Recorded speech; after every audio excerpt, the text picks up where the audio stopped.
वो कहावत तो आपने सुनी ही होगी कि गंदा है मगर धंधा है।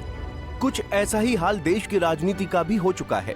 राजनीतिक पार्टियां एक दूसरे को गिराने की होड़ में कितनी आगे बढ़ चुकी हैं, वो तो पिछले लोकसभा चुनाव प्रचार में पूरे देश ने देखा। याद ही होगा आपको मुजरा, मंगलसूत्र और ना जाने क्या क्या। ऐसा ही मामला बीते दिनों देखने को मिला जब शिवसेना विधायक संजय गायकवाड़ ने नेता प्रतिपक्ष राहुल गांधी पर विवादित टिप्पणी की। ये टिप्पणी कम और धमकी ज्यादा नजर आई। गायकवाड़ ने विवादास्पद बयान देते हुए कहा कि वो आरक्षण व्यवस्था पर की गई टिप्पणियों के लिए कांग्रेस नेता राहुल गांधी की जीभ काटने वाले व्यक्ति को 11 लाख रुपए देंगे। तो चलिए आपको भी सुनाते हैं शिवसेना विधायक के बोल।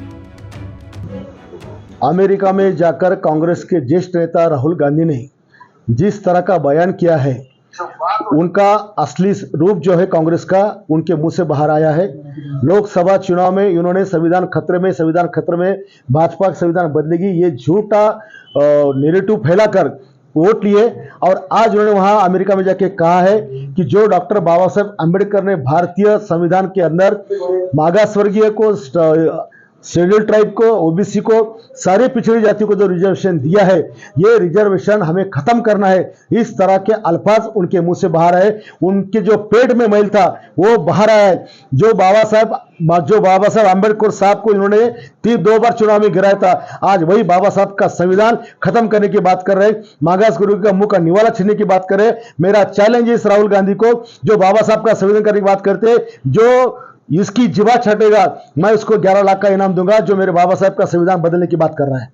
ये मेरी सभी समाज के प्रति संवेदना है। मैं समाज में रहता हूँ, पिछड़ी जाति में रहता हूँ, आदिवासी में रहता हूँ, ओबीसी में रहता हूँ, सब में रहता हूँ, और मैं उनका दर्द आज भी देख रहा हूँ कि हालत उनकी क्या है।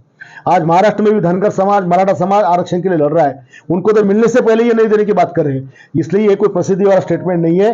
ये एक वरिष्ठ नेता जो जवाबदार है, जिसके परिवार में देश के प्रधानमंत्री थे, उनके पिताजी थे, आज उनका बेटा इस तरह की बात कर रहा है कि हम सिर्फ ये आरक्षण खत्म करेंगे, रिजर्वेशन खत्म करेंगे, इसलिए हमारे दिल से निकली हुई आवाज है। दरअसल हाल ही में राहुल गांधी की अमेरिका की यात्रा के दौरान उनसे भारत में आरक्षण पर सवाल किया गया था। इसके जवाब में उन्होंने कहा था कि आरक्षण खत्म करने के बारे में तब सोचा जाएगा जब देश में सभी को समान अवसर मिलने लगेंगे, और फिलहाल भारत में ऐसी स्थिति नहीं है।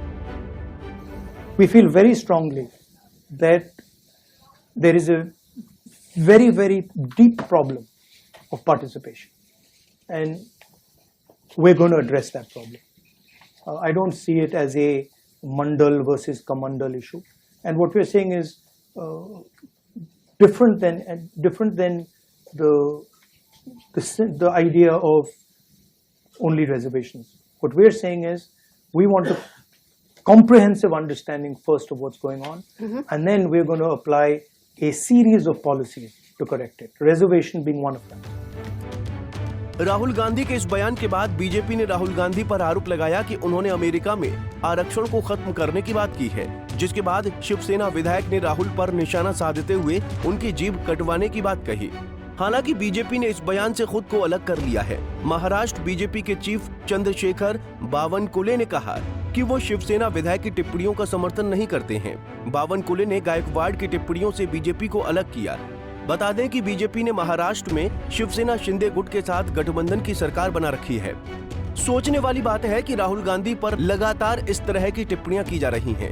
इससे पहले केंद्रीय मंत्री रवनीत सिंह बिट्टू ने राहुल के खिलाफ विवादित टिप्पणी की थी, जहां उन्होंने राहुल गांधी को देश का सबसे बड़ा दुश्मन और आतंकवादी बताया था। अब उन्होंने सेपरेटिस्ट ग्रुप हैं सबसे जो माहिर हैं बम बंदूक गोला बारूद बनाने वालों ने, उन्होंने राहुल गांधी की जो बात है उसे सराहा है, और उनकी बात राहुल गांधी ने कही है। आप ये देख लीजिए, जो देश के दुश्मन जो बारूद गोली हर टाइम मारने की कोशिश करते हैं, उड़ाने की कोशिश करते हैं जहाजों को, ट्रेन को, रोड को, जब वो लोग राहुल गांधी की सपोर्ट में आ गए, आप अंदाजा लगा लीजिए राहुल गांधी खुद देश के नंबर 1 टेररिस्ट, अगर किसी को मेरी ख्याल से किस पे इनाम होना चाहिए पकड़ने के लिए, जब देश का सबसे बड़ा दुश्मन जो जिसको लानना चाहिए एजेंसीज को, वो आज राहुल गांधी है। तो वहीं कांग्रेस ने संजय गायकवाड़ के टिप्पणियों की निंदा की है। कांग्रेस नेता सुप्रिया श्रीनेत ने इन बयानों का जवाब देते हुए बीजेपी और पीएम मोदी पर जमकर निशाना साधा है। इसके साथ ही उन्होंने कहा कि ऐसे विवादित बयान देने वाले विधायकों को पीएम मोदी और अमित शाह का संरक्षण है। लोकतांत्रिक व्यवस्था में 5 बार के चुने हुए सांसद इस देश के नेता प्रतिपक्ष के लिए जिन शब्दों का प्रयोग बीजेपी या उनके घटक दल कर रहे हैं, इस हिंसा पर वरद हस्त किसका है? ये सारे नफरती चिंटू इस तरह की बात कैसे कर पा रहे हैं? असल आतंकी ये है, इनकी जगह जेल में है। ये जेल कब जाएंगे? और अगर इनको नरेंद्र मोदी और अमित शाह का संरक्षण नहीं है तो क्या इनकी हैसियत और हिम्मत है कि ये इस तरह की बातें कर ले? लेकिन नेता प्रतिपक्ष के खिलाफ हिंसात्मक बयान देना, हिंसा की बात करना एक लोकतंत्र में बिल्कुल भी बर्दाश्त नहीं किया जा सकता है। और मैं इस मंच से कहती हूं, अगर नरेंद्र मोदी और अमित शाह इन सब लोगों के खिलाफ एक्शन नहीं लेते हैं तो यह आपके इशारे पर कहा जा रहा है आपका संरक्षण प्राप्त है।